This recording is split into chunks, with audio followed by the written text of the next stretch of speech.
Next on All Access. Thank you so much.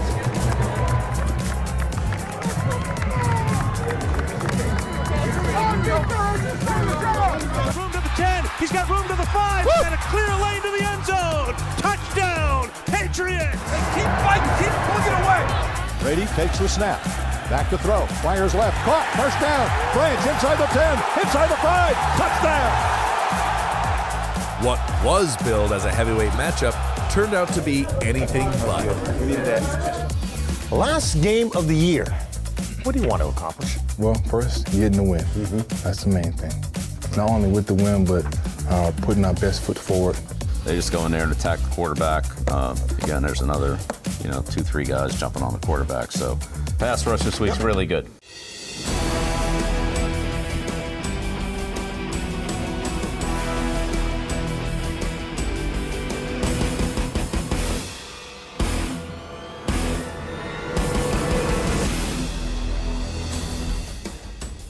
Too big a hole to dig out of as the Patriots fall in Buffalo. Hello and welcome to Patriots All Access presented by GEICO. I'm Steve Burton. A microcosm of the season, perhaps. Too many turnovers gifted the opponent some short fields. And despite hanging in there, New England drops their 12th game of the year, ensuring a last place record in the division. The last game of the year features the New York Football Jets in what should be a doozy of a finale. We'll preview what should be a fascinating offseason with the promise of a very high draft pick. But we'll kick things off with what could have been and the sights and sounds from Buffalo.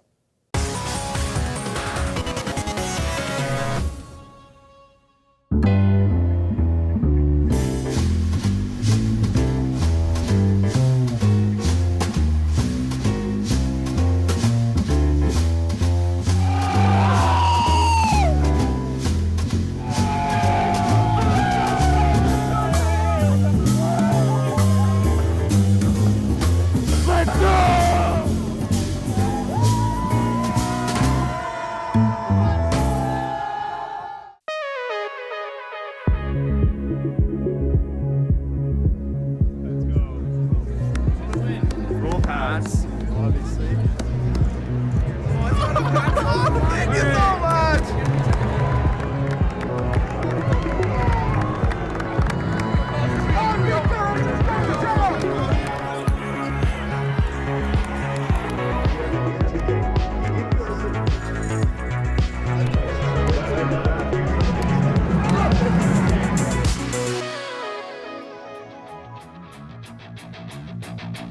The Patriots deploying Jalen Reagor to our right on the goal line to return the opening kick that sails end over end in his direction. He'll field from the left hash 2 straight ahead to the 10, to the 15, to the 20, first across the 30, and he runs the fast, spins away to midfield. He's gone to the 40, to the 30, left side 20, 10, touchdown, Patriots!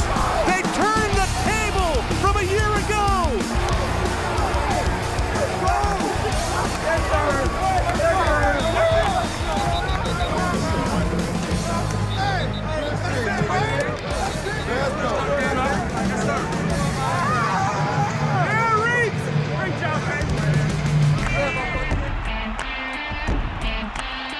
Zappy throws to the left, picked off. He threw right to the defender, and Douglas is going to angle left to the left hash mark of the 15 and take a seat. Allen takes the snap, lowers the shoulders, knifes in left side. The lead to Buffalo. Touchdown, Josh Allen. Let's do a good job on this, okay? Zappy rolls right, screens it for Harris underneath right. He runs to the 40-yard line, along the numbers to the 50, outside 45, 20, and a full race to the 30, 25, 20, and he's chopped down by Bedford. Gesicki, short motion from the left, a fake to him, and with Zappy back in the pocket, he's going to run it to the left. He's got room to the 10, he's got room to the 5, and a clear lane to the end zone. Touchdown, Patriots! Great job, man. Keep plugging, man. Hey, keep fighting, keep plugging away. You guys can't do nothing about turnovers. All you can do is keep fighting, man. Keep fighting. Zappy's going to throw it long, down the left side, looking for Jalen Reagor. Ball is over the shoulder, falling on his knees. Zappy under center. Delayed give to Elliott. Jump cut right. Breaks a tackle. Stays on his feet. Touchdown. Patriots! Man, we are in this game.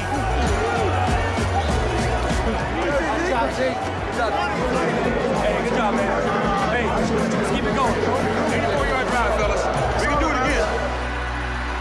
The snap back to Martin, moves up 2 steps and punts it away left to right. That punt is going to come down with no return. It's going to take a bounce at the 5 and a good hop again for the Bills. They're going to mark the ball at the 3. Zappy with the drop. He's being pressured. Zappy moves up, rolling to his right, escaping and tossing it to the far side, incomplete. Buffalo will be 10-6. The Patriots have dropped to 4-12. They've guaranteed a last place finish for the first time since 2000. Welcome to our Bob's Discount Furniture Studios with Mike Reese and Paul Perillo. Okay, there's a lot to discuss here. But was the Buffalo game a microcosm of the season? Yeah, in a lot of ways. I just think it was sort of a continuation of offense just not being good enough, being sloppy with the football, and building an early hole to defense generally playing competitive football, giving the team a chance. So I think we've seen that in, at least a half dozen games, Mike. Absolutely a microcosm of the season from a turnovers perspective. I mean, 4 turnovers in the first half, the first time that's ever happened in a first half under Bill Belichick. And I think on the season, they're -10 turnover differential. It's going to be the first time since 2005 that they've been minus in the turnover differential. Shaky quarterback play. I heard Max say it at one point this season. This week, you never know, Mike. You never know. They could get 10. You think they could come even? Yet they are still in this football game, which brings us to the quarterback situation. And I want to look, obviously towards the future, 2024. Has Bailey Zappi played his way onto the roster in 2024? I think he's played his way for an opportunity to come back and compete. What I would think, depending on what happens for the backup job, but I think that largely the offense has been kind of similar under both quarterbacks. I like some of the things that Zappi does in terms of buying time and extending plays. I think he has been really good at that, and Mac Jones really struggled at that. And I think that's the one difference separating the two. But, yeah, I mean, I think he deserves to come back and have an opportunity to compete. I think when we look at this season in its totality, a good way to look at it to me is when you have 2 young quarterbacks who are sort of growing on the job, you're going to see some ups and you're going to see some downs. And if you don't know that either of them are the franchise quarterback, like, you still got an issue to resolve, right? So it's an unknown. I could see Bailey back. I could, I think to compete for a spot on the roster. All right, I'm going to deputize you guys both. Oh, I like Paul that. first. You're the GM of this football team. Congratulations. Happy New You've Year. now been deputized. As soon as a bump and pay for this. Patriots have a bunch of free agents.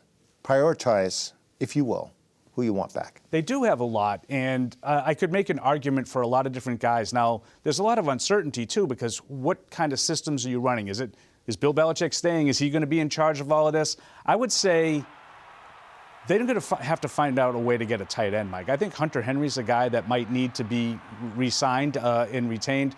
I like Kyle Duggar, and here's the reason why I want to hold on to him. These are my 2 top priorities, Steve. At some point, Mike, you have to start to draft and develop. And I think that's how the Patriots got in the situation they're in, is because they've had too many drafts where guys aren't getting a second contract. Yeah. I think there's some flaws to Kyle Duggar's game. However, I do think he's a really good, versatile safety, and he's a guy that I would like to invest in. I just feel like at some point you need to give second contracts. So I would say Duggar, Henry, and the rest you sort of fill in. Can I be his assistant? Absolutely. Actually, no. So I left one for you, Mike. Exactly. Go ahead. You're the GM. So I love what Paul said because he's talking about systems. How is this going to fit? To me, there's one spot that supersedes any system, and it's the offensive line, right? I mean, now that's the one I left for him. And that's why I'm going Mike Owenu, right? Okay. And now he might fit better in some systems, right? And so that's to Paul's point, like what they're running. Let's see what it looks like. But if you don't have the offensive line squared away, I don't think you give yourself much of a chance. And I know we talked about quarterback, obviously, that's big too. So to me, I'd start with Mike Owenu. I don't want to see what happened with Joe Thuney happen for this team again, because I look at that as a great big regret for the Patriots, that Joe Thuney's now playing for the Chiefs. When you drafted him in 2016, he was everything you wanted on the field and off. and he should still be a Patriot, in my opinion. Don't let the same thing happen with Micah Wenu would be my case. All right, well, don't go far because we're saving the biggest topic for the end of the show. And you know what that is. We'll be back with more Patriots All Access right after this. Coming up on All Access. We visit with Patriots captain Deatrich Wise. Because we're a good team. I said it before, we are a really good team. And later, join us on one of the most wild rides to get to the National Football League. I was a cart pusher at Walmart. I was a janitor at a laundromat, some cleanup construction crew. My final job was a substitute teacher. You're watching Patriots All Access. Patriots All Access is brought to you by Bank of America, the official bank of the New England Patriots. And by Ace Ticket, where New England fans go for tickets to all their favorite events. Visit aceticket.com. And by AdCare. Be recovery strong. Speak up and reach out. Ask for help. Call AdCare at 800-ALCOHOL.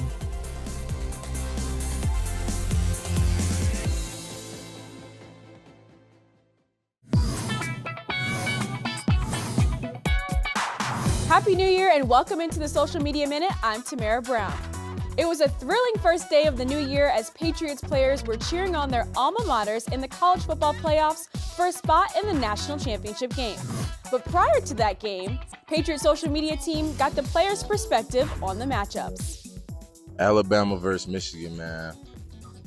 You know, I think you said Mac was talking smack about this game. Roll Tide, roll. Texas Horns, baby. Look him. I think he knows what's going to happen. An announcement was made on social media that two-time Super Bowl champion Rodney Harrison is among 15 named finalists in the Pro Football Hall of Fame. Head coach Bill Belichick took time in his press conference to talk about Harrison's time as a Patriot. He's one of the best I've ever coached. I mean, he'd certainly be on my all-time team.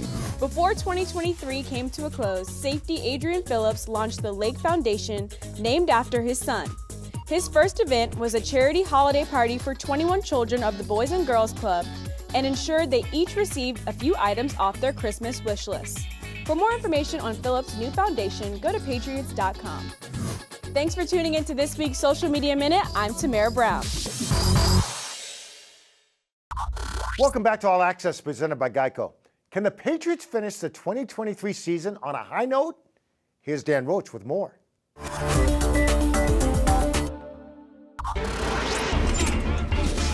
As the Patriots readied for their season finale Sunday, the reality of not making the playoffs set in. A year like this in an organization like the Patriots, which is probably the best organization in football, you can argue for sure. The last 2 decades dominated the NFL. You know, like it could be kind of like depressing, like just, you know, like the season we had. One mantra used throughout the locker room about the Pats season finale Sunday against the Jets has been finishing strong. That means everything to us right now. So it's a good opportunity for us against, you know, a really good football team, and you know, specifically offensively for us dealing with a really good defense. So you know, they're talented, they're physical, coach really well, and they're going to present some challenges for us.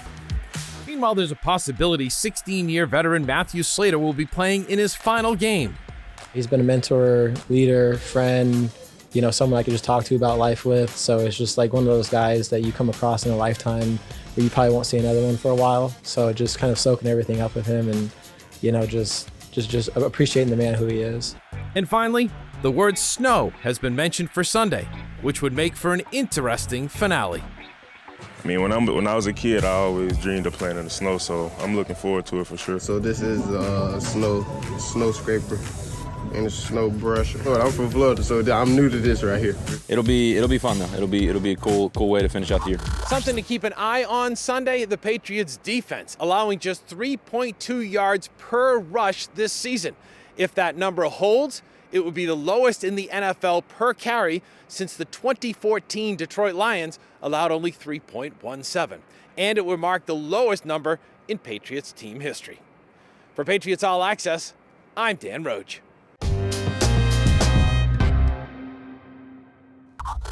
All right, Dan Roach, thank you very much for joining me now. It's Patriots captain Deatrich Wise Jr. Good to see you, my friend. See you too. Last game of the year. What do you want to accomplish?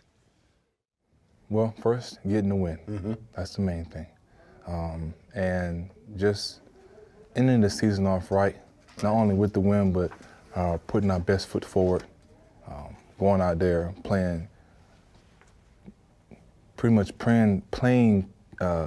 complimentary football. Yeah, all the way through, right? All the way through, all phases of the game. And that's it. How important is it for you personally, and for the team for that matter, but for you personally to finish strong? It's important for all of us. This is the last film we're gonna put out there. Good point. And you want to put your best film out there. You know, when you look at this team and when you look at teams like this, when one side of the ball struggles and the other side does well, they can cause a lot of infighting. This team didn't do that.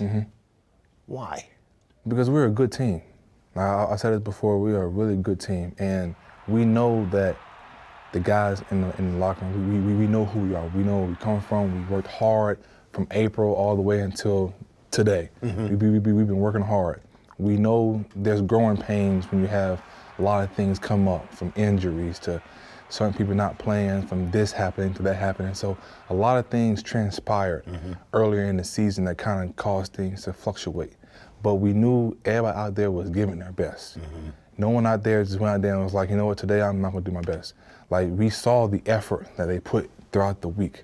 That's what made it so great to play for each other, because we worked super hard throughout the week, day in and day out. And sometimes when you work hard, things just don't happen, you know, but we learned that we can only control the things that we can control.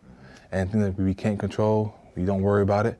We can only just focus on things that we can control, and that's just getting better every day, whether it's on the field, off the field, and whenever it comes your way, you win and you learn. So we're just learning.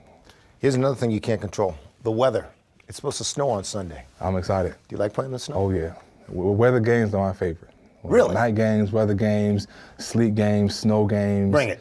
Because that's what football's about, you know? Playing in the mud, you know, when it's grass and just sliding through it. It's tough, you know, yeah, the grass isn't where you want to be, but it brings you back to the kid. I mean, it's going to be cold. Right. But the best thing, when I'm in high school or college, where you may have heaters or not, we have heaters on the sideline. So if you get cold, just go to the sideline, warm up a little bit. Right. But it's one of those nostalgic classic games that I used to grow up watching.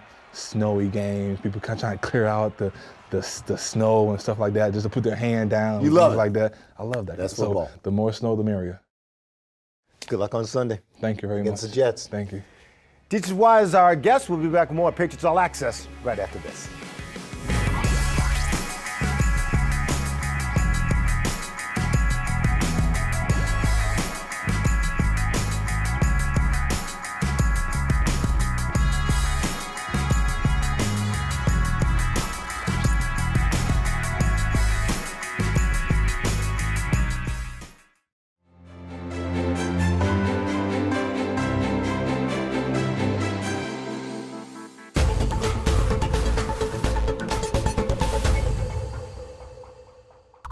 Welcome back to Patriots All Access. Time to sit down, talk with Coach Belichick now. Coach, I think after that game at Buffalo, you used the word terrible to describe the first 20 minutes of that game.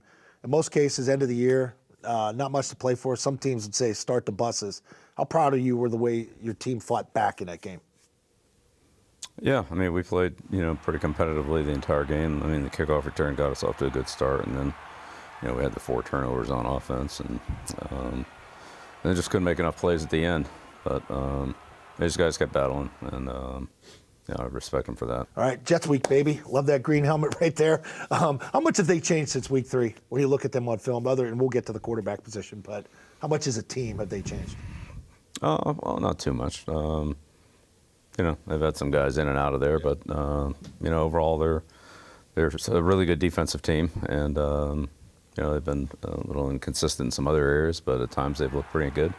Beating Philly, beating Buffalo in the opener, and just different points during the year. They look really good. Sort of that roller coaster. And how tough defensively is it to prepare for a different quarterback? And not to say that the offense changes that much, but it's a different guy behind center. How tough is that? We got to get ready for this guy, and then when this guy comes in, it's a different package. Yeah, well, that's definitely part of the preparation. Of course, that could happen any week. If a player goes out early in the game and somebody else comes in, you have to be ready for that player. But yeah, we'll prepare for everybody this week. All right, it's been for a couple weeks now. You obviously know you're not going to the playoffs. Playoff seeding is set. But this is the last regular season game of the year, and nobody's had more success during the regular season doing this than you. And just from the standards that you've been able to set, you look back on this year, level of disappointment, maybe not making the playoffs, what could have been better, what couldn't. Yeah, we just haven't been able to make enough plays at critical times in the game. Just about every game, other than 2, really have been pretty competitive right to the very last possession. And, we just haven't made the plays that we needed to make. All right, time now for the Ace Ticket Twitter question of the week, and it comes from @JSapass. Wants to ask about Matthew Slater. You've obviously coached some great players over the years, but off the field too. What does Matthew bring from a leadership standpoint, availability standpoint? I know he missed the game in Denver, but fighting back to even get back there in Buffalo this past week. Yeah, Matt's truly a special player. He's at the very, very top of the list in every category you have on the field, off the field.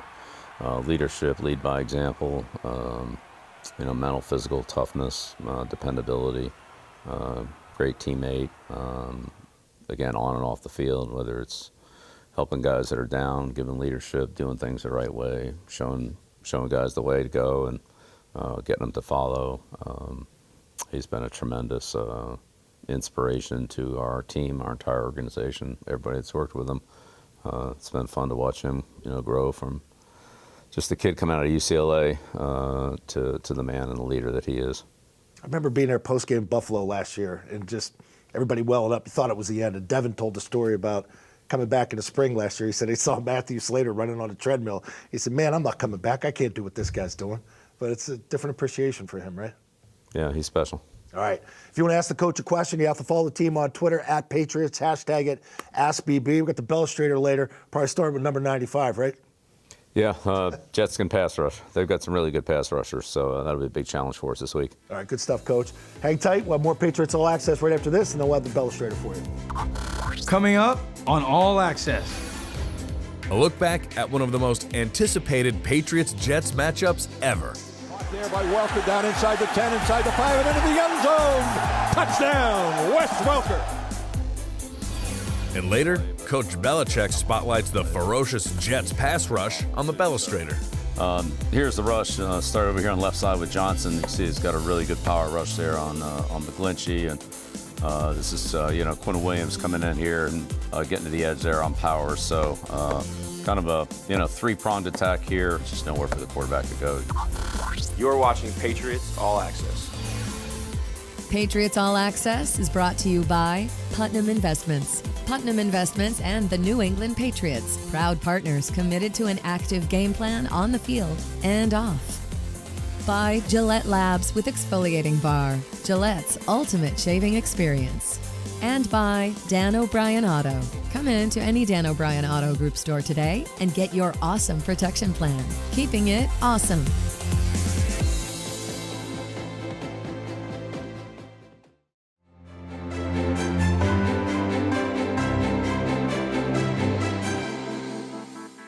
This player profile is brought to you by Pepsi.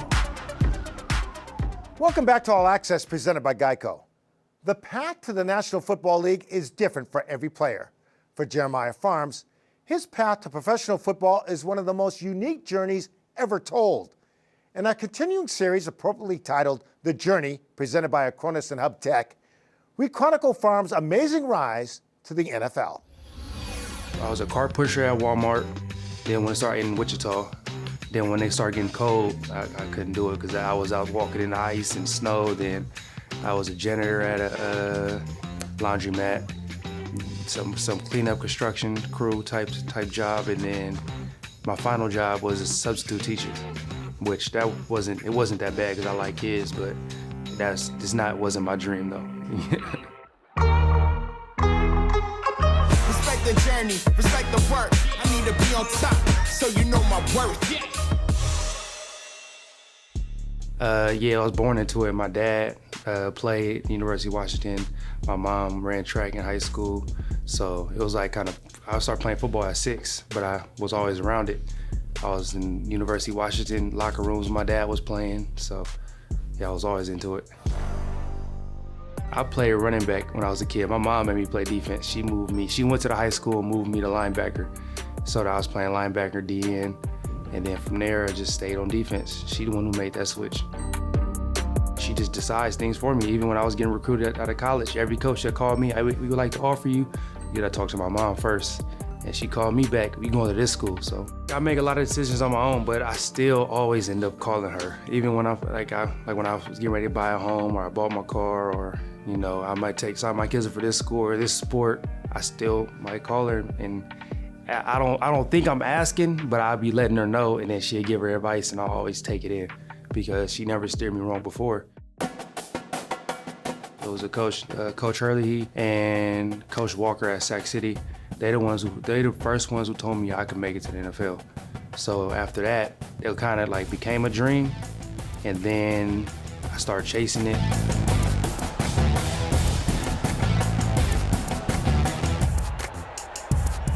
Can you name all the different teams you played on before you came to the NFL? The Oak Park Buccaneers, the Monterey Trails Mustangs, the Western Ranch Eagles, the Western Ranch Ravens, Stagg High School, Sacramento City College, San Joaquin Delta College. Oh, Little League also, I forgot. Laguna Creek Cardinals, forgot about them. That was after Monterey Trails. But Sacramento City College, Delta, San Joaquin Delta, and then Friends University, Wichita Force, Indoor League, and then USFL, Pittsburgh Maulers, and then England Patriots. Okay, excuse this is coming from an East Coast person. You know, maybe there's a little bit of East Coast snobbery, but when I hear Friends University, I don't mean this with any disrespect. I like Ross and Rachel, the chancellors of the school. I don't know, you're a little maybe too young for Friends, but you know, that's what I think of when I hear Friends University, and you play football there. Yeah, nah, that's one of my mom's favorite shows. So when I first got drafted to the USFL, they made a meme, you know, like it was like the picture of the show, and they put my face in there also as one of the stars. So I was like, yeah, that's cool. I like it. I'm getting closer to where I want to be. So me getting here isn't the goal. Me being a name in this league is a goal. Me being a great player and what I'm done is a goal. I got a lot to work on, you know. So that's all I got going. So when I got that phone call, of course I was happy. I lived in the moment, you know, but there's still work to be done. It was surreal. I was happy, you know, lived in a moment. I was ready to get to work because when they put me on a roster, I knew that it was time to go. Now I got a chance to play, you know. Now it's time to go out there and make it happen. Flat caught by Williams, and he falls on a hit by Tavai. Loose ball at the 40-yard line. England does come away with the football. Defense. And it's Deatrich Wise at the bottom of the pile, along with Jeremiah Pharms. It's great pressure. I'm truly blessed. I was thinking about that today. I was walking out there for practice. We in the stadium practice, and I'm like, man, I'm in the New England Patriots Stadium practicing, getting ready for an NFL game. Now, like, I think about my dream, I'm glad I chased it, because I always tell all my friends when they call me, I'm like, you only got now to chase it. You know what I'm saying? Work gonna be there forever, but you only got now to chase this dream. You're not gonna be young forever, so chase it while you can.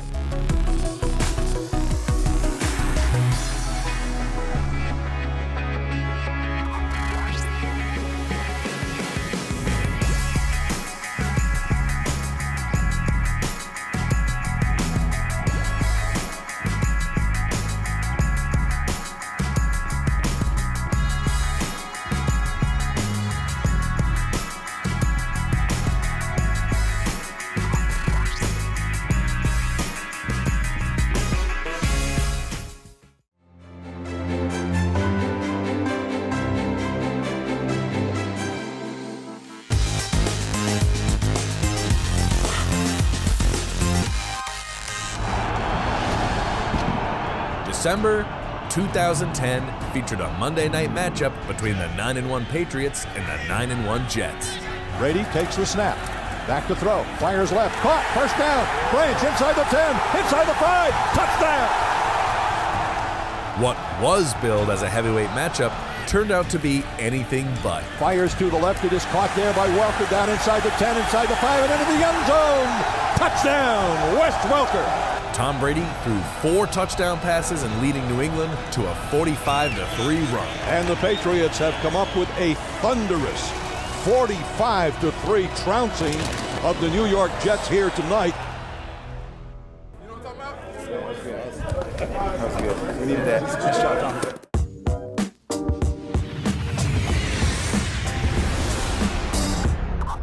Welcome back to Patriots All Access. Time now for the Belestrator. We got 5 end zone looks with their defense. New York Jets coach, what's it start with?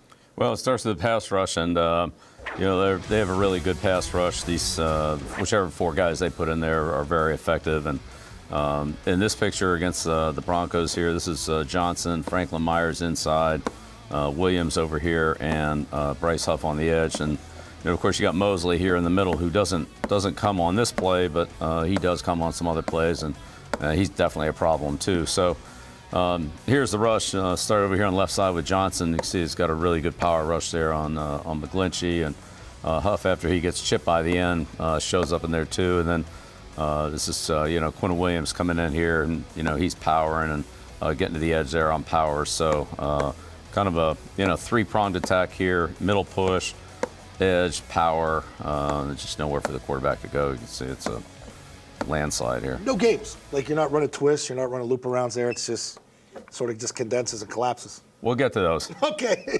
And you got young guys too. So, like, I know City's been in there for probably the longest. Mafia, and I saw Andrews get in there this past week, but a lot of young guys up front for you too. Yeah. As I said, these guys are really a problem. They don't always line up in the same spot. So here's a play against the Chargers where Johnson lines up inside. This is Franklin Myers out here, Williams, and Huff. And so here's one of the games. This is McDonald, or Johnson rather. You can see his quickness up the field here, and Franklin Myers comes underneath. So, again, another, kind of jailbreak here. TE game right there. Mm-hmm. Yeah. And so, a lot of speed here with Johnson and Myers, and they just, Chargers can't pick it up, and the quarterback gets. A lot of popular names in there, and you've been on Huff for a while now too. Pretty good player, right? Yeah, Huff's a real good player. Yeah, he's a very explosive edge rusher. Here's McDonald. He's the #1 pick from this year. So McDonald, Johnson inside. We saw him there on the other play. Williams, and then Huff. And again, we got the linebackers, Williams and Mosley up in there. Again, they come and create problems too, but just to focus on the defensive line here, again, we can just see the whole rush collapsing here on Tua. And so this is McDonald kind of forcing Tua up and into the pocket, and then there's Williams, and then here comes Huff, and so it's another landslide on the quarterback. So jailbreak right there. Yeah. Nothing to do. Yeah. You've seen a couple of those in your day. Yeah. The problem is I can't move, so it's just you knew where one guy was going to be 4 yards behind the center. All right, moving on here. Well, yeah, here it is against Vegas. So now we have Johnson over here on the right, Williams, and Franklin Myers. Again, just more, power here from Franklin Myers. See how long Johnson is here, power and Illuminor. And then this is, Williams here on McGovern, just kind of, penetrating deep in the pocket, and there's just, nowhere for the quarterback to step up. And, here again, there's, another, it's not just one guy sacking him. A lot of these sacks, there's 2 or 3 guys, landing on top of the quarterback. And here we go against the Eagles. Lawson, Huff over here. And so, again, mixing these rushers around from side to side, inside, outside, really, puts a lot of pressure on the offensive line. They're not just blocking one guy. They're multiple rushers. But as you said, Scott, not a lot of games. There's a few in there, but most of it's they just go in there and attack the quarterback. Here's Huff. You could see his speed on the edge here. He comes in and kind of freezes the tackle, runs the edge there. This is Lawson powering on the backside, so good power rush here on the tackle. And again, there's another, 2-3 guys jumping on the quarterback. So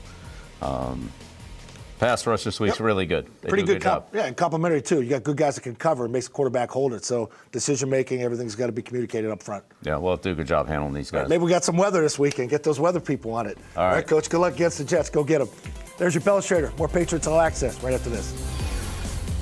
Patriots All Access is brought to you by Bank of America, the official bank of the New England Patriots, and by Putnam Investments. Putnam Investments and the Patriots, proud partners committed to an active game plan on the field and off.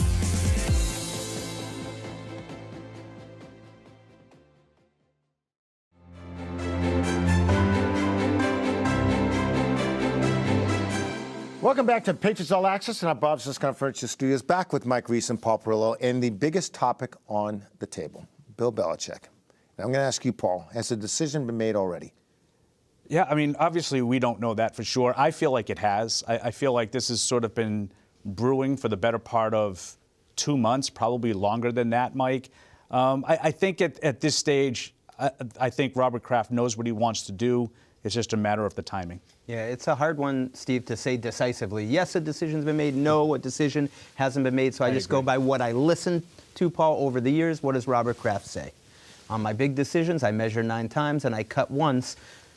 He's measuring, and maybe he's measured 8.5 times. Maybe he's measured 8 3/4 times. Yep. Maybe he's measured 8 7/8. However close you want to get to that 9th time before the cut.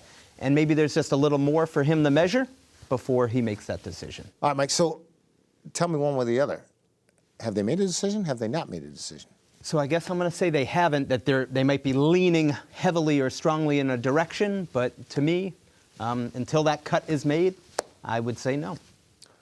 When does a cut, if there is a cut, get made? When will they meet? Yeah, I mean, I have to think that there have been some conversations, but I think it needs to be done quickly, in a resolution one way or the other. I'm not saying you need to get rid of him right away. If your decision is, and I feel like a decision has been made, but I also think he can change his mind either way. So I just think it's important for the organization, Mike, to get it resolved quickly so they can all move forward together with the same sort of vision and plan. My view of this is that Bill Belichick's always so hyper-focused on the season, the next game, that I've always felt like the ownership gives him his space during the season to do that. And then once the season ends, that's the time for the bigger picture discussion. So I think the season's going to end on Sunday. And then I think within the next stretch of time there, the small window, they got to come together. I agree. And I'm just going to put myself in Robert Kraft, Jonathan Kraft's shoes. I want to hear, okay, what'd you think went wrong? And what would you do to make it better?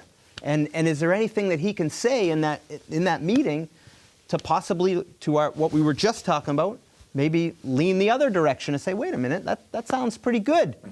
Maybe we do another 25th season here. We're talking about the greatest coach of all time, but I do want to ask this question. What is the crux of the issue? Yeah, I mean, I think that the Krafts would probably look at it and say, they haven't had any postseason success in a while. The roster is lacking. To me, it's about a bigger picture issue, Mike, and I don't know if you agree with this or not, but I feel like Bill has sort of gotten to the point where he has not really adapted to the modern offensive game. And I'm not talking about the game has passed him by. We all know he can still X's and O's with anybody, right?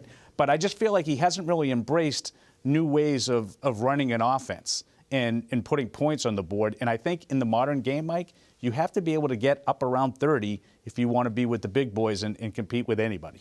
It's a great point by Paul, and I think I'd focus on the personnel, because I think if you get better offensive personnel, you're going to see those points come up. Maybe there's some more innovation that you have to do, and maybe it's easier to do that when you have better personnel. So I think, to me, the crux of the issue is, when Tom Brady left, the personnel started to dip a little bit. We saw, a little bit of an uptick in 2021, and then we had coaching upheaval. Like, what's happening offensively? The offense is the anchor, whether it's personnel, scheme, and why did that happen, and what is your plan to get it back on track? These next 2 weeks are going to be absolutely fascinating. It's going to be real interesting. There's a game. There's one game left. Yes.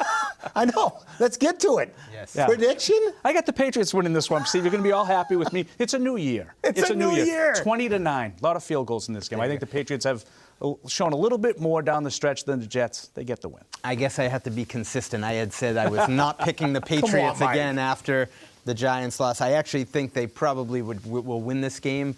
So I'm sort of conflicted, right? Because I told you I wasn't going to pick them again. So you know what? Let me flip it. I'll take the Patriots. And the reason why? I do think they're going to win. I think they're at home, and I think they've rallied around, and played hard for Belichick, and I think they'll win for him, if for nothing else. Give it to me 23-10. Guys, great job. Thanks. It's been fun working with you all year. Great Steve. season. You too. Thank you. Appreciate you. That'll do it for this edition of Patriots All Access. From Mike Leese and Paul Perot, I'm Steve Burton. Happy New Year, everyone.